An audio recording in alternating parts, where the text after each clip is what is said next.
It's 2017.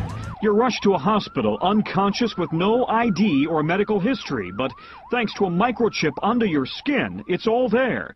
Science fiction 20 years ago, but a biometric reality today. And it sounds like it's right from a sci-fi movie, but people all over the world are implanting these into their wrists. We're so attracted to our devices that they're basically becoming a part of our bodies. But what if they really could become a part of our bodies? Well, guess what? They can. Meet the RFID microchip. In the quiet town of Mount Vernon, Washington, Emil Grafstra has capabilities unlike anyone around. To access his storage facility, all he has to do is raise his hand. To get into his car, again, put out his hand. Grafstra has 4 radio frequency identification tags in his hand and arm. Many people thought that I was like working for the government with tracking devices or something. A lot of people were just upset about humans being treated like cattle. Back then it was death threat, death threat. Ooh, that's interesting. Death threat, death threat. Now it's more like, ooh, that's kind of cool. What can it do? What can I do with it? And how much does it cost? A doctor inserted Grafstra's first tag 10 years ago, and since then he's inserted implants into more than 700 people. He also partners with more than 100 body piercers nationwide, who have implanted thousands more. Grafstra's company, Dangerous Things, sells $40 do-it-yourself kits, which include the tag, syringe, and non-toxic materials. The only problems that we've ever had is when somebody did it themselves and they put it in completely wrong. I mean, that's why we partner with piercers and people who are professionals. Yeah, this guy just like rammed it straight into the muscle, and that was a bad thing. But as far as like breaking or anything like that, anyone that places it correctly, which is almost everybody, except for a few exceptions, and do a good job of keeping it clean during the procedure, then there's no risk of infection. And Emil isn't done with his products either. In fact, he's already installed his latest prototype. It's right here. You can see it. It's 5 times the length of the other devices, and it's called YuKey, which stands for You Are the Key. YuKey utilizes near-field communication to allow for one-time password generation, transferring contacts, Bitcoin payments, and downloading apps. Because the implants rely on power from the devices they communicate with, Grafstra is working on a non-toxic, flexible battery, even having gone so far as to insert a small solar panel into his arm temporarily for testing. It's all part of a movement known as biohacking. It goes into the body and you forget about it. And it just does its job. It's like your kidneys are working right now really hard, but you don't think about them. They become so much a part of you that you consider yourself to be a new kind of augmented person. Put this online. Grafstra says he's had customers as young as 14 and as old as 65, and even installed one in his wife, which the couple affectionately calls an engagement chip. Similar to the tech used to track your pets or your phone. Once implanted in your body, it could identify you as you pass through the airport, open the door to your home. It could even be used to buy groceries at the supermarket. Well, a grocery store with no checkout lines. Now that sounds good. Amazon is making it a reality. The dot-com giant unveiled a new brick-and-mortar store where it sells grocery essentials and pre-made meals. Customers check in at the entrance of the store using the Amazon Go app. Shoppers grab whatever they want and just leave. Amazon says it tracks purchases using computer vision and advanced sensor technology. I can't believe you just paid with this hand. Like, you just literally put your hand up and you're good to go. Like, that's crazy. Identification in a digital world is crucial. From voting to healthcare to online biometrics, ensure the security of those transactions and ensure a fast, frictionless customer experience as well. How did biometrics come about? It really wasn't called biometrics, it was called fingerprinting, understanding that your fingerprints were a unique identifier to ensure that you were you. There's iris image, face, voice. Some people are working on gait biometrics in terms of how you walk. Thank you. You have been identified. Innovations about bringing people what they didn't know they want. Aviation and travel, where there's all these bottlenecks and lines. Sports, same thing. Healthcare, where somebody wants to know that you are you and all the things associated with your healthcare. When you're taking out a credit card and payment. Longer term, voting, it's all places where somebody wants to ensure your identity. In the next 5 to 10 years, We will look back on pictures of all of us carrying around driver's license and credit cards and keys and question why we did that, sort of like my kids now question the rotary phone. More now of our special coverage here tonight, life in the U.S. in 10 years' time. By that time, there may be all kinds of new ways to safeguard and identify all those things that make each of us unique, our faces, even our fingerprints, even our eyes. The technology is based on answering one simple question. Am I who I say I am? Already, fingerprints and iris scans verify passenger identities at airports. Within 10 years, that technology may be even more widespread. And look for more complex facial recognition programs that scan a crowd of thousands looking for a single terrorist. Today's facial recognition software starts with the eyes. Then it maps out the contours of the face and compares that against a database of millions, a database that's growing by the day. What's next? At the University of Bath in England, researchers predict big changes for consumers. I think it is possible to free us completely of our wallets and keys using biometric technology, if that's what people want in 10 years' time. In fact, it's already here. The latest home security locks use fingerprints to control deadbolts. And at the Jewel Osco grocery store in Chicago, some customers pay using their fingerprints. No paper or plastic. You don't really need anything other than your hand, and you already got that with you. So will future department stores scan our irises, like in the movie Minority Report, then offer products catered to who we are? Hello, Mr. Yakamoto. Welcome back to the Gap. Experts say that technology is here now. And do you ever get tired of remembering all those passwords? Well, one high-tech office block in Sweden thinks it has the answer. So this is how I unlock my phone nowadays. So usually people would type a PIN code, but I just touch this and the phone is unlocked. It might look like magic, but he's implanted a microchip the size of a grain of rice into his hand. They can operate computers, photocopy machines and open doors with a wave. But many do have concerns over privacy, concerns those on the project told us are completely unfounded. A man recently became the first person to get on a flight without a boarding pass.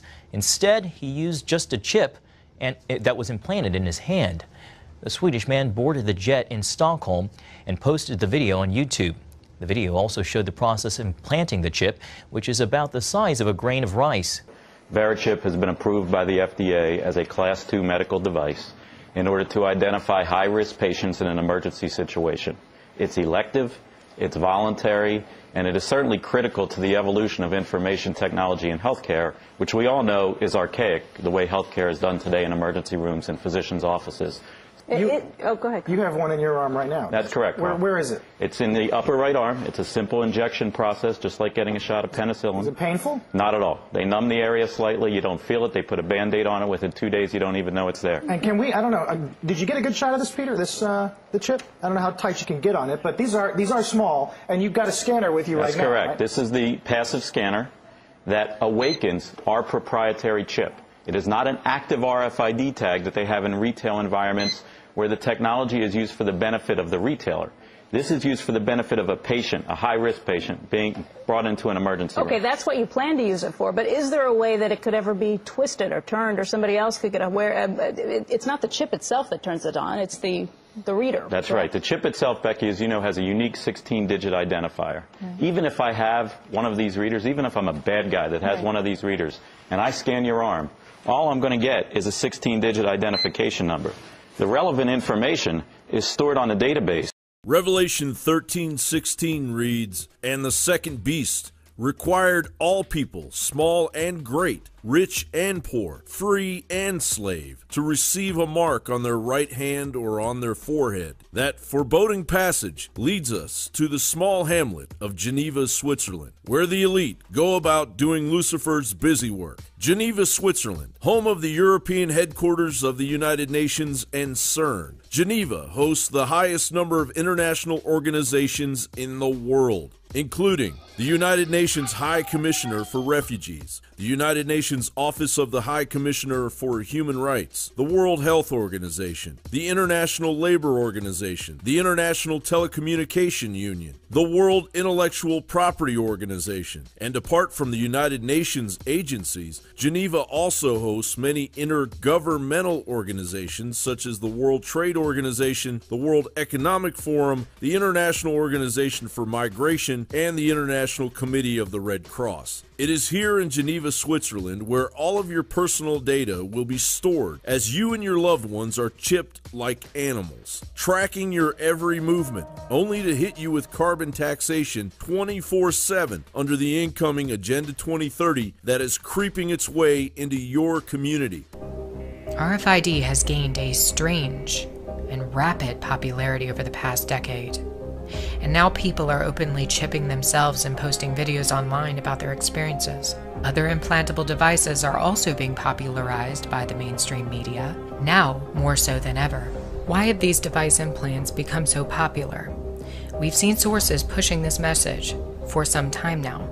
BuzzFeed, a YouTube channel that knowingly pushes New World Order propaganda, just featured a segment of a man who used an RFID implant to pay for all of his bills.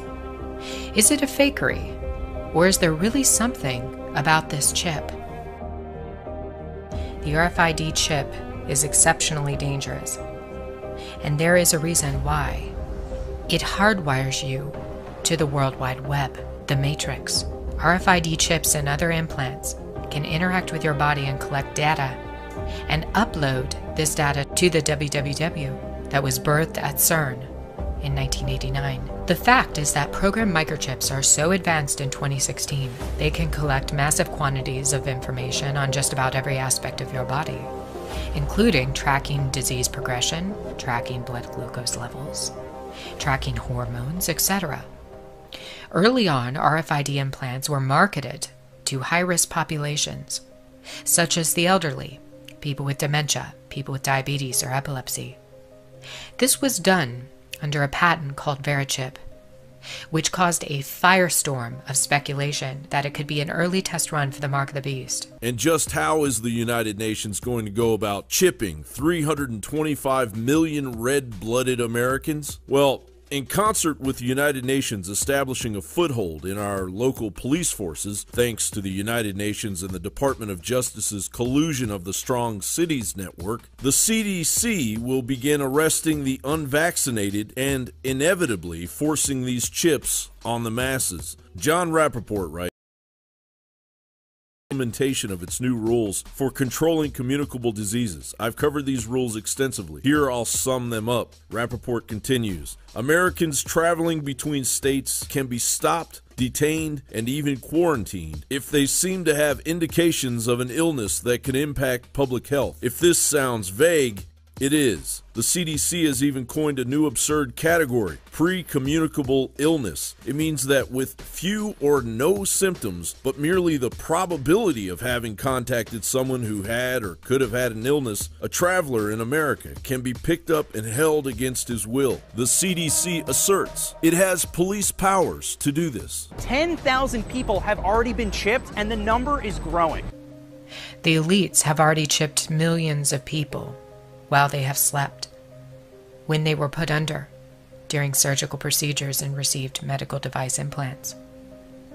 Did you know that medical technology companies began to secretly implant chips into devices like hip implants, total knee replacements, titanium rods, medical mesh, pacemakers and defibrillators, prosthetics, and even breast implants now contain small microchips inside of them?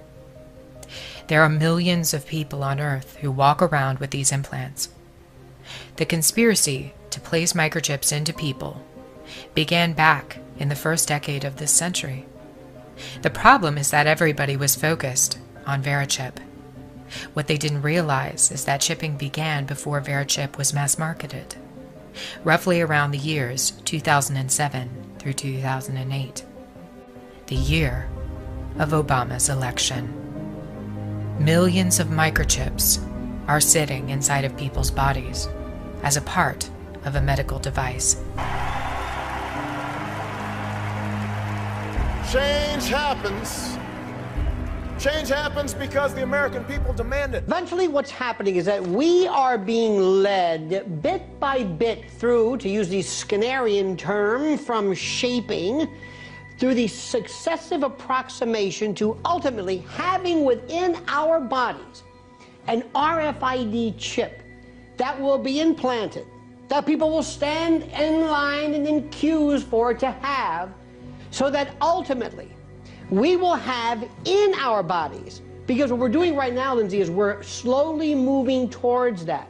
We went from the desktop to the laptop to the phone to the watch, and now we're having little tattoos, little biometrics, all of them leading to the ultimate goal, and that is an RFID, a radio frequency identification or similar chip, to be placed subcutaneously.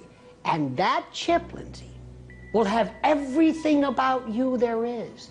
Your bank account, your GPS location, and you will do it. You will get one. Because after all, it will also have the siren call of medical information. And then one day, God forbid, not you, one day when people are found guilty of, let's say, crimes, they're not going to be put into the Hoosgow, the pokey. No. Their chip is going to be turned off and poof. All right, this next story may sound like something out of, well, a Hollywood thriller. A Saudi inventor has created a killer microchip. It's designed to track terrorists and criminals and, well, you can think of somebody. Not only does it include a GPS device, it also has a lethal dose of cyanide, which can be activated at any time. You get my point? This is pretty macabre, pretty sinister and nefarious. How exactly would this work? Well, there's a category of technology that involves GPS tracking systems being shrunk down to the size where you could actually implant it surgically. And we've seen a number of applications for this. This is without question the most sinister version of it that I've certainly heard of. You know, and the notion of tracking criminals is not new, but the notion of killing them remotely, I think, is a whole new thing. They don't exist anymore. That's where all of this is going. There will be a time when humanity will be forced to take a mark, and that mark will be on the right hand or the forehead. And people who do not take that mark, of course, will not be able to buy or sell. The scripture she's referring to is Revelation chapter 13, verses 16 through 18. Some people say RFID will be the mark of the beast because it can be a mark in your hand that you can transmit. If it isn't, and it may well not be, there may well be something that comes next beyond that to become, to fulfill that biblical prophecy. But every one of those steps was getting us closer to that end destination. Once the CDC's full violation of the Constitution is underway, enforced by the Strong Cities Network, the United Nations Mark of the Beast system will be coming to a school and/or doctor's office near you, courtesy of the United Nations Agenda 2030.